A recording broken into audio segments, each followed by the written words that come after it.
Natata okare e club natata. E club igo when ya mi atie. Igo oga. Igo sushi. A story na wa ti gbeladia. E star J. All ladian.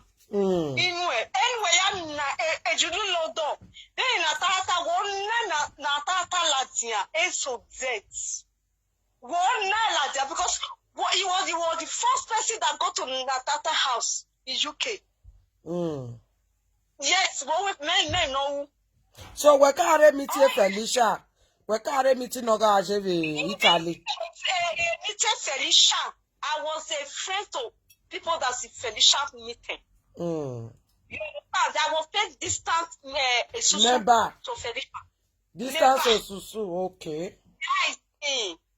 You understand? Yes. What's a Natata Yamakakwi? Natata with the Nosia Kakwi. Okay, not Tavia. It's that J. The man in here. Okona Ogbewa.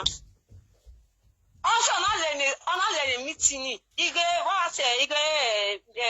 this thing, no more. Yeah, one man is time for. But to Sabana go here or that one, when you married in Nigeria. Oh, man, it one can Felicia, I don't know on your Felicia, where only son on your beg Felicia. Only or Felicia don't move Elena. On a warrior, on a winner. Or if finishing a winner. On a way, I was your club, yeah, we go, Gary, no Tana, you are talking. Ekenu when he may record in him a video. Erani me ya enwe mata uwe wata because if I say ya here to I will not record new. Not record new. Because because deal with now. Because a story that is more recording. Egbe aweye. Where on energy? Me wa record dey. Me record dey live. No, that's a video now.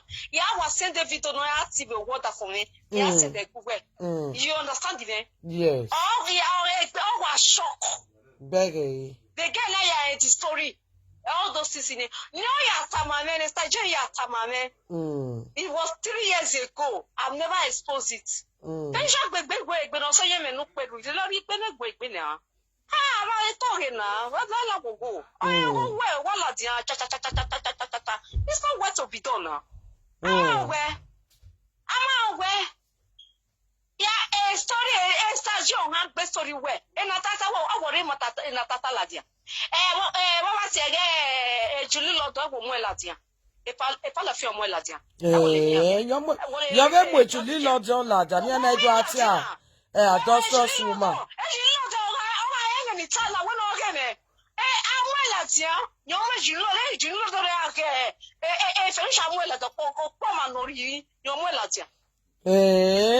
you Felicia wa gu we gbe radio ni na. We are not go wa just ga si. Yon pa karo wodo. Yon pa le lebo. Again what was again no akona ona wule gbepa. Ona to gbe mapa. At the end of the day if I not that tell me no my if I'm so aga me pa you ga me pa. At the end of the day so you go use a pa begeni. No me pa. Egene pa na afie maladia we centro. So if Felicia wa working ni. You wa working ni. Ona wa lawyer paper ya fefe you wa edit because again you give me go. You go first you go in Switzerland. Jesus. No, it's you go to see me first to Switzerland. No, Ogbeo. Oh, we paya to ya queen. I can't care what they wear. You know, frustration. You're frustrating because a business is doing my business. You can't fuck business. What you do? What? A business a fake criminal here. A criminal mama no here. Moate, Igoga, Igoga, reference. Jesus. And you have Amodo. You have Amodo. How we go, Mario test. Eh? Mario test. You na mi go ga Facebook. Facebook when you go na contact me because that was about 2012. Yeah. You know go get wuni. Again me I get to go ga. Again me I get na we Felicia. Hey. Awe na lady friend. No tana. Na lady friend. Ona be deny Felicia. Oja o. Ew. Na wow. Ne pati matama egeni. E pa na wa nwa magu. Ona wa nwa ko so oviega no. Oviega no. Ami ma ne pa yawo mo. We ne pa iga mu ave wo bi yawo mo. Well, matama. Well, ini wa yi. Awe we ladder. Iya we ladder. Ya wa ladder ne times 2, times 100. Ne biaga ne go. Oh we wa pump. Ba ye gwale a giant. Also maka gwale a giant. Wa gwale giant no gwa giant me Nigeria me ma gwale giant, ma gwale bodyguard. I free alone. I go to Nigeria myself and I free alone with my daughter. You see? To see my mother. You see? That is the thing because my man need a bodyguard, really, man. I don't need it because my uko, you ma uko, I uko. Agwa, ma uko. Okay. Oh, it's okay. Ya social media. You know, not by no kuku. I want by you game is okay. That's a man game. But any wow, Jimmy, away meta. You know what real social media now. Or tabetia. A Monica ma. When always say, a Monica ma. A Felicia way the devil of it. A Felicia they no pa no when you're a pejo. Or the devil. Mama rat, ejigati, pagati, ije, what was again? That was 2013. Yes. Didn't know us yet. What was knowledge a bejo? I frustrating now. Urewebu, nothing. You don't buy So my sister, which means me and you watalele Felicia ni ye emata wa no na wa friend de three friends. It's true. Me tori ya fe, tame wono kukuli mi tori ya fe. Group of guys 2013, 2014, wono kuki ya fe la dodo 18 mia. Jesus. This the motel 2015, 2016, wono calculating ya 2017, do 18 mia. Mare ibieka ikoke a group ina. Beg. How do I say a cream where I see my business? You are doing your business, you use it to go and spend the party that at the end of it is spent for black boy. That's stupid. Are you mad? Who does that? Erika ni eve Monica na gbogbe o se very oni kan yan wa fe mo godo. I say Monica ka gbe sikito ke Monica e sikito re. Monica Edenia Monica, ye Monica katana. Monica we ona me party ye hotel. Na you rule tame pa no ito say. Beg. Ona rule tame pa ige and party ye dodge. Ni ye gito gese. Odo we kia hotel no via ya feji. Ona say no tata great mata e mata no time. Hotel no via je hotel ya gian group. I say that way Monica na yo bed. Kai aka pesi name. Iwe kedo iri bed. My sister. I imagine.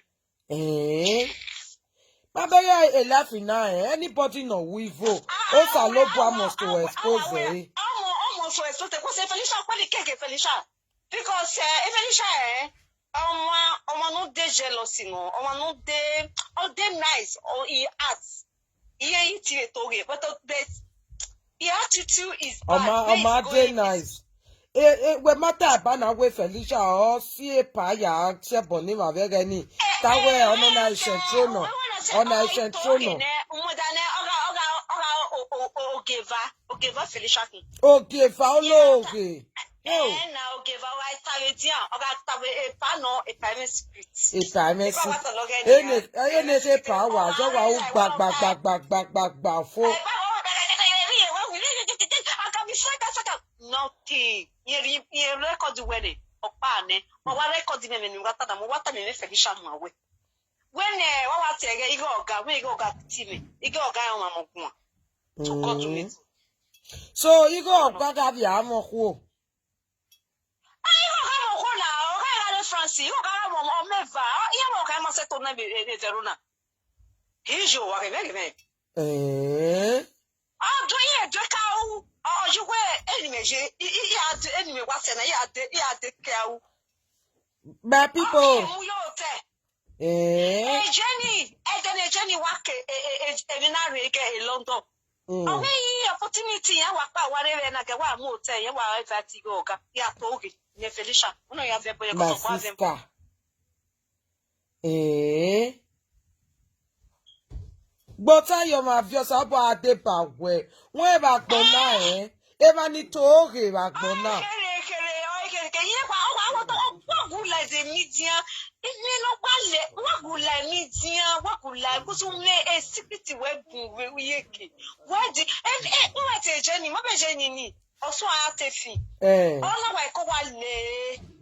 Because of how she banning.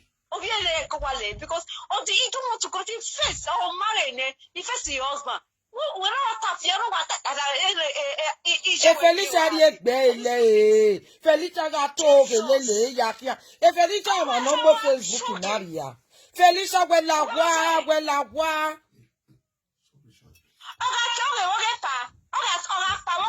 Oh, yeah, tell me Monica. Monica. If I were oh, no God. If I know, a lot of back on my team with a lot of Macu, well, on a select. Yes, Lolo Macue. I said, he may no now or one walk on a lolo or I really like. Now, the brother come and wash your pants. Lola, it's Europe now. Why do you say that you come and wash your pants? I respect that statement. Beggar. You understand? Yes. I respect that statement because he select. I don't say I've to pay a lolo. He was washed, but I Felicia, what are you back for any walk by. Jesus. Also, any work be can now. Also, you know, what the moment we taste it. Then I we go, make France, near the Dubu. On our if you no, you are told we don't request book. I think it's to pepper. We don't read it. Oh, now, you're not banana yet. We don't need direct to. We don't need direct. Yes, you're not banana direct. We don't read maybe again, you do quale family order for me. Yes, it is. Matter no. Ani agile on a family order for me kele on una legwe Monica de you my ona multi tactic in yo. First you my Monica mu 500 euro. 500 euro Monica na ticket to normal manu we.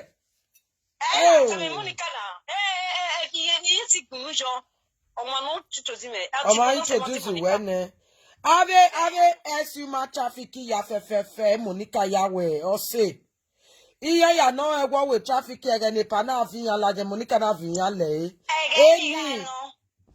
Hell. Me ga no. Oh, you na yinyo. Beg mu for because he got already had done. Beg. Oh, you know, the for me I beg he pe emi ya fe ya wash. First day ni pe. Ya na wa wash la dia. The for me we freaking on you tap mo we getting with. Beg. You know, only why insist. Because I'm not to go and need trust, you know. I need trust, you know. Or need to know when you move in a jilla or when no one. No, because money you only like that. You only like that. Since tomorrow, tell me when you start. Now, wow. My sister's all about our power. Ita energy. That was a Felicia. Felicia. Oh, okay, no. And Felicia, na ya, ipoyen. If I'm when I me Felicia, anything the Felicia is fake. Anything because one more, if Felicia one no. But you ain't got to okay.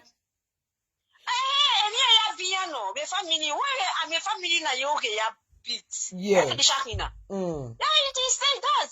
I want family Felicia. For didn't marriable. Who goes there? Who marriable of it? What you marriable now? What? Where can I copy everywhere and we to say Latina? Again, if I that was dead. I don't know I don't know Roy the street. That was then. That was then. He one then of imagine now by 40 years now. You understand? Or Harry school almost a pocket money name. Is very important to protect. You understand? That was there because we are really black boy me.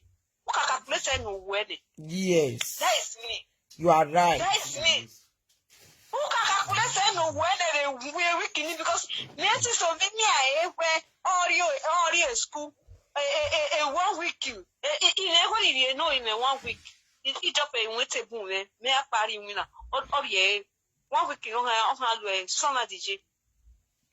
Begging. Because I'm no. No. Yes, you will maybe wear so ever because why your moko, yeah, maybe where would you go no moko? Oh, yeah, allow it. Kakabo. I allow it because of which year because a government pay and on extra 8,000 a government or at the end of the day. Vija go I 20 franc. Who drop away? Anyway, you were double 20 franc. You use for this week. You drop a video. Because when you are managing that 20 franc in here. If I have spray party. Oh yeah, spray a party. Rent a black boy. Yeah, what you movie hotel.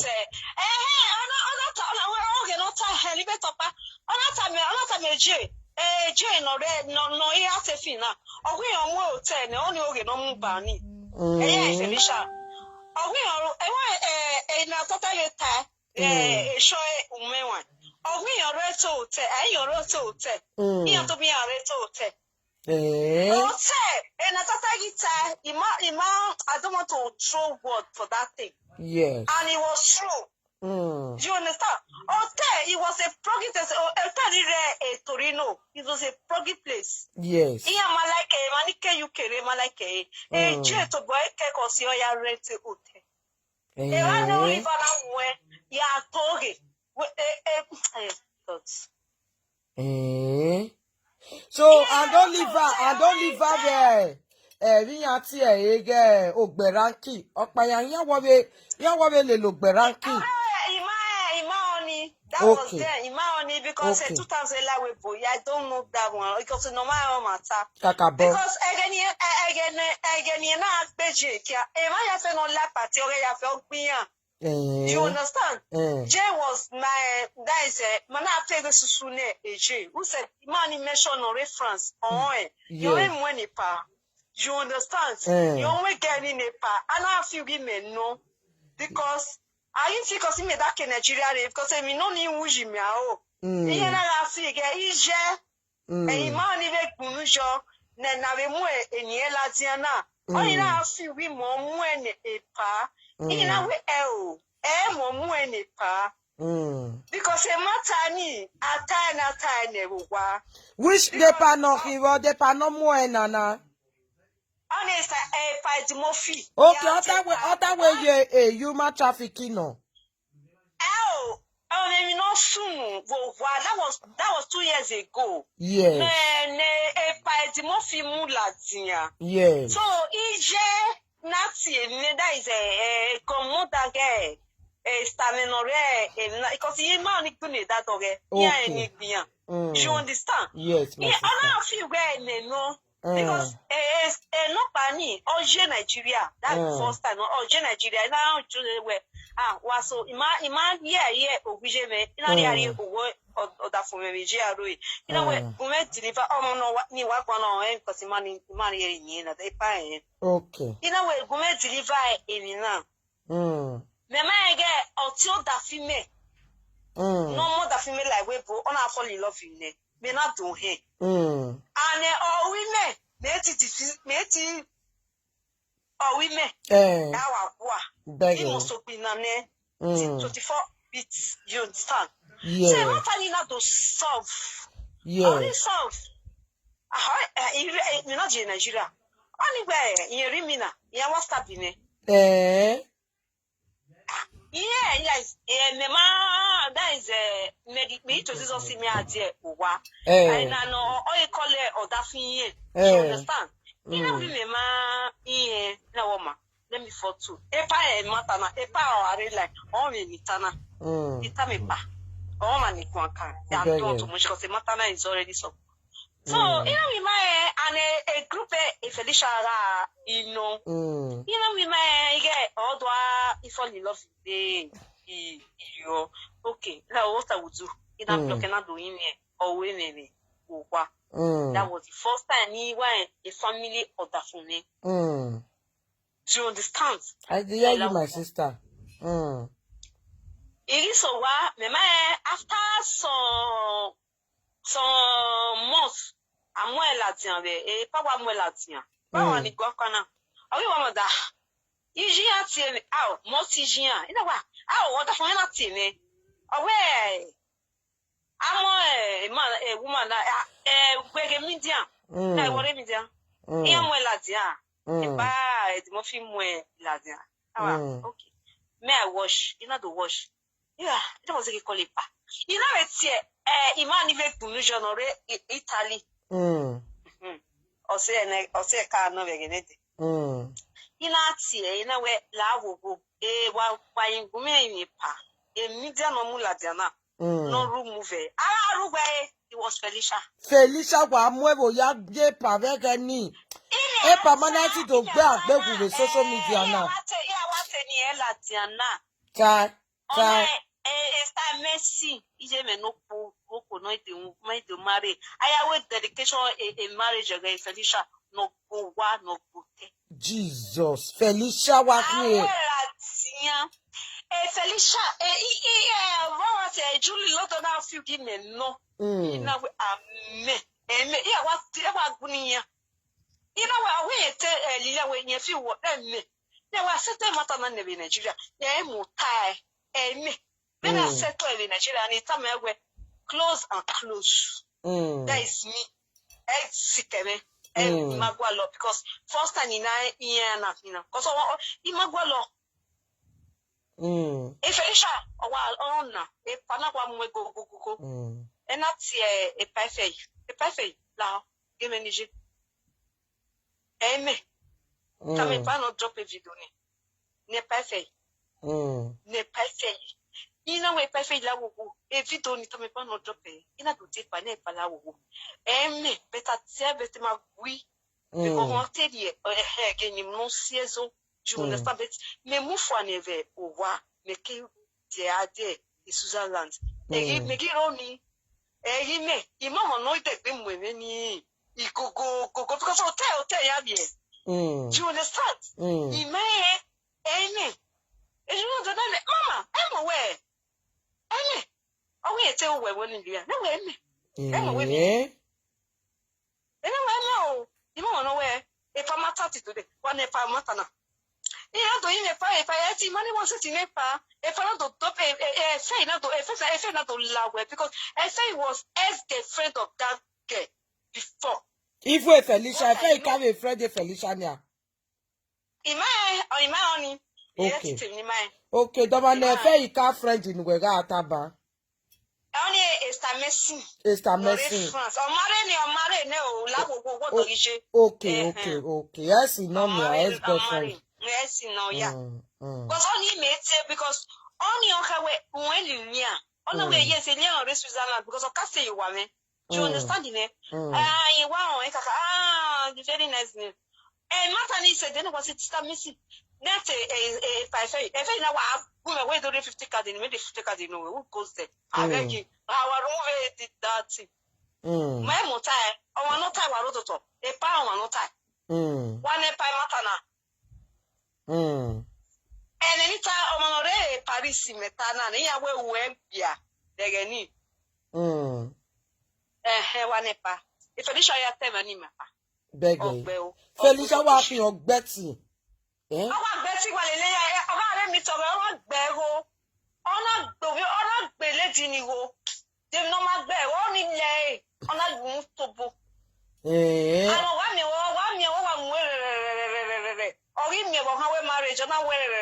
At the end of the day will not destroy. I did not measure, not maybe me no, because my car my grieve in Nigeria where all those snatch or thunder for me. If Felicia ya talking, no problem no you. Ya say ya pebo me, you no bana, ye gume. Ye no bana, wa dan no bana. Why is that as me? Oh man, no gele wa e Felicia wa on eso wa. You know, that computer, internet, what that imagine nobody else since 2012. Imagine nobody. But that me and now, I document me. What beg address me? I can watch you. Ye vote police me. Yeah, I got address. This is me. This is my direct number. And imagine the Begging. What say the Felicia come and ask me. What destroy the meeting? Come here. What about destroy a meeting where Felicia? What destroy a meeting where? Oh, okay, now they are destroy a meeting. Why we all see, they not destroy. Go and bury your father with this. No use for. A no banner. I did not hide my number. I share no banner. It's not for me. I'm calling me. You know, with me, you got me Felicia. We. One.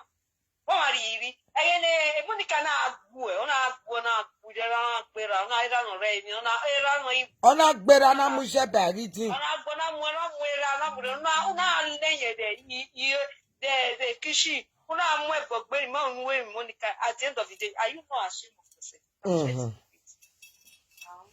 Jame, na me, you are very stupid.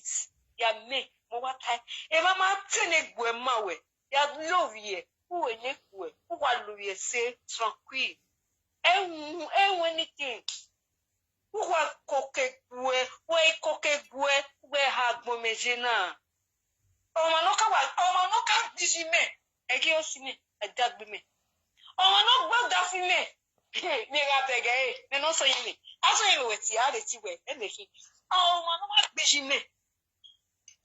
I don't go say. Ugbe cha.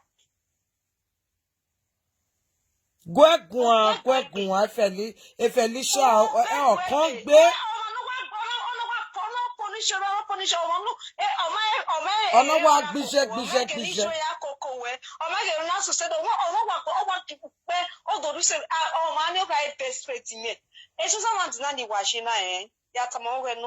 If I say, you are a neighbor, I have neighbor, and I'm my partner. I tell my if I say my tenant don't see me today, cannot see me.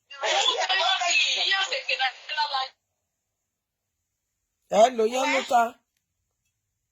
Ma, it dies. Yeah, one of my eke when I fully book, ya beg a pie the mofi. And you know, by the mofi, ya beg a. Ya beg a gosu unuewa talo or bookbe. Atapia piokin. Okin. Or bet yokin. A togi. Jesus. A pie the mofi while you sweet, uswana. They pie the mofi mas strong. Yeah, pie the mofi, a side of power, where side there. Yes. Oh, where? You you know, you see why you have via me to get party Mofi via the church of their father. All of you are not going to get Mofi. As a very well, again in my area come. Oh, well, you know. I will let him getting men Felicia, no poor really. Okay, well, no, listen, I didn't you get. Who will it go? No, a more one. Only a big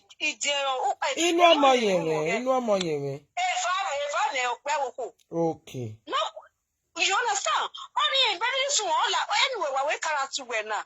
End of imagine now. God forbid.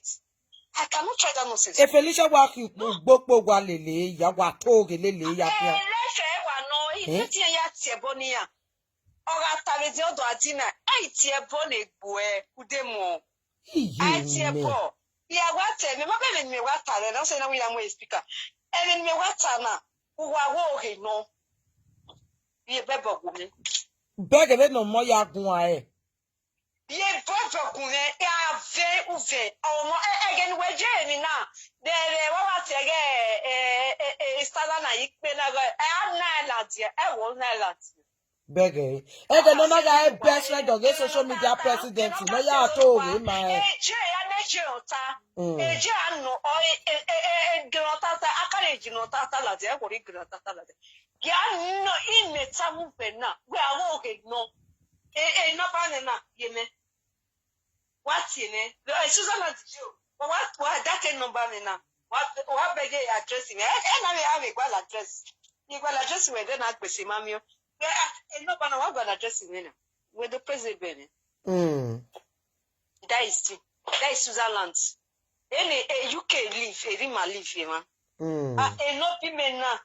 We are gwal address me. But what take no ba na. Ya to wa imanoji. That is just me.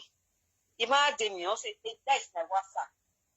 Hey gato uja moki. Vini mo money le. If mo pani le me mo le. Ijo. Gboko. Iwa mo le o say na wate mata ma we there na. Mata no. Guitar lot wa han cream. Wa han cream with peace. With joy. People will buy. Hey gato. Hey color na color. White on anyone come on or come no pa. Mercy where there is that.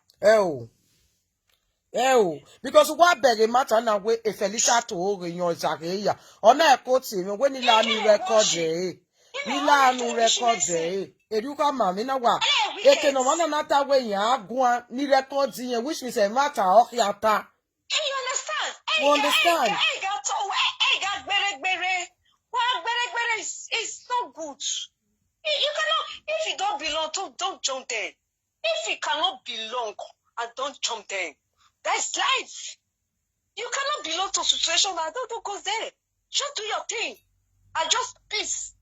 Then you will peace. In alternative one, go one we will do place. Come a house in Switzerland. Can you carry a house from Switzerland? Are you mad? You stupid. So mama. Tamata mawane, Felicia, Betty, and a pamalwen, we do a pamalwen. A pamalwen, a pamotai, the what tie, higher line, or any time, a pamalwen, do all you know, you have blocked a pound, and if I confess a girl, like that, pass for office, a pamalwen.